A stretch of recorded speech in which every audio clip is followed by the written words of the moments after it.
হরে কৃষ্ণ। সকলকে আজকের শাস্ত্রচক্ষুর গীতার ক্লাসে স্বাগতম। আজকের এই পর্বে আমি প্রথম অধ্যায়ের ৩০ নং শ্লোকটির শুদ্ধ উচ্চারণ নিয়ে আলোচনা করব। এর পূর্ববর্তী ভিডিওতে আমি এই অধ্যায়েরই ২৯ নম্বর শ্লোকটি নিয়ে আলোচনা করেছিলাম। যারা পূর্ববর্তী ভিডিওটি দেখেননি, উপরের আই বাটনটি ক্লিক করে দেখে নিতে পারবেন।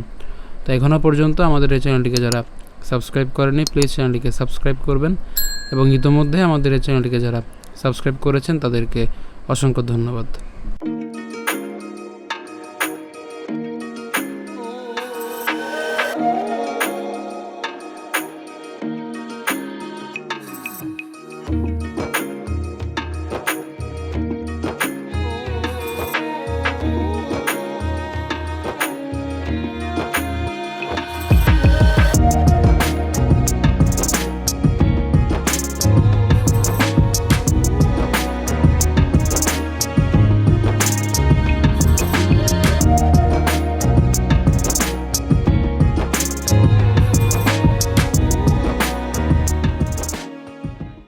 তো আজকের শ্লোকটি হচ্ছে নচ শোকনম্য বস্থাতুং ভ্রমতীব চমে মনঃ নিমিত্তানি চ পশ্যামি বিপরীতানি কেশব।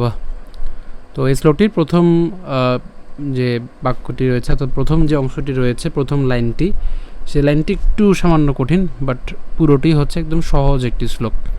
তো আমরা যদি এটাকে প্রথমে ভেঙে নিই তাহলে কীভাবে করতে পারি বলতে পারি আমরা। দেখুন যে ন চ শোকনম্য, এখানে আমরা ক পর্যন্ত উচ্চারণ করছি। হ্যাঁ, আমরা যদি লিখে দিই তাহলে শোক, এই যে শক, আমরা শক খাই না, শক, শক নম্য। কেন নম্য? কারণ দন্তান্ন ওকার আছে, তাহলে নম ইয়।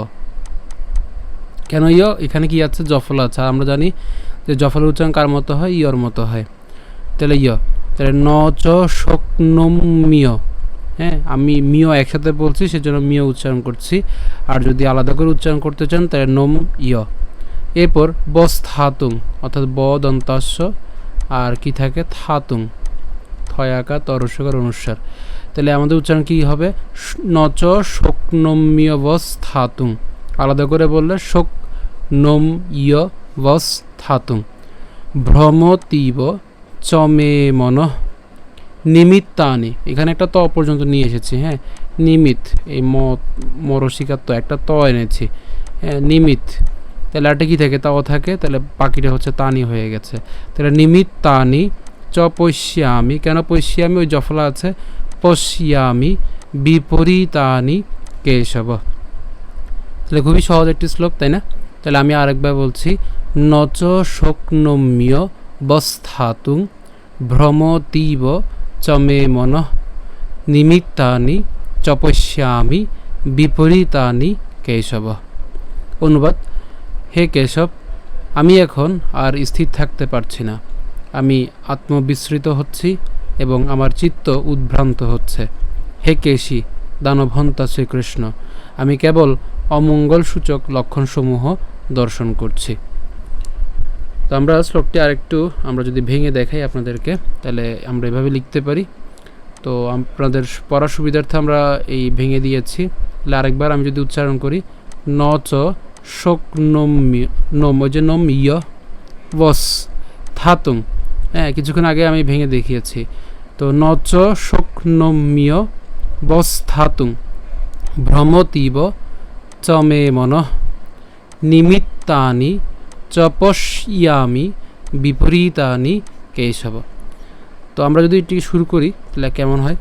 ন চ শোকনম্যবস্থাতুং ভ্রমতীব চমে মনঃ নিমিত্তানি চ পশ্যামি বিপরীতানি কেশব। আমি আবার বলছি, ন চ শোকনম্যবস্থাতুং ভ্রমতীব চমে মনঃ নিমিত্তানি চ পশ্যামি বিপরীতানি কেশব। তো আশা করি ভিডিওটি আপনাদের ভালো লেগেছে। যদি ভিডিওটি ভালো লেগে থাকে অবশ্যই ভিডিওটিতে একটি লাইক দিবেন, বেশি বেশি করে কমেন্ট করবেন এবং শেয়ার করবেন। তো এখনও পর্যন্ত আমাদের এই শাস্ত্রচক্ষু চ্যানেলটিকে যারা সাবস্ক্রাইব করেননি, কৃপা করে আমাদের এই চ্যানেলটিকে সাবস্ক্রাইব করবেন। কারণ আপনারা যদি সাবস্ক্রাইব না করেন তাহলে আমরা এই ধরনের উচ্চারণ ভিত্তিক যে ভিডিওগুলো রয়েছে সেগুলো দিতে নিরুৎসাহিত হব। তো অন্তত আমাদেরকে উৎসাহিত করবার জন্য হলেও এবং গীতার যে 700 শ্লোক রয়েছে 700 শ্লোকে 700টি ভিডিও 700 শ্লোকের উপরে শুদ্ধ উচ্চারণের ভিডিও পাওয়ার জন্য হলেও অন্তত আপনারা অবশ্যই আমাদের চ্যানেলটিকে সাবস্ক্রাইব করবেন। তো ইতিমধ্যে আমাদের চ্যানেলকে যারা সাবস্ক্রাইব করেছেন তাদেরকে অসংখ্য ধন্যবাদ সকলকে। হরে কৃষ্ণ।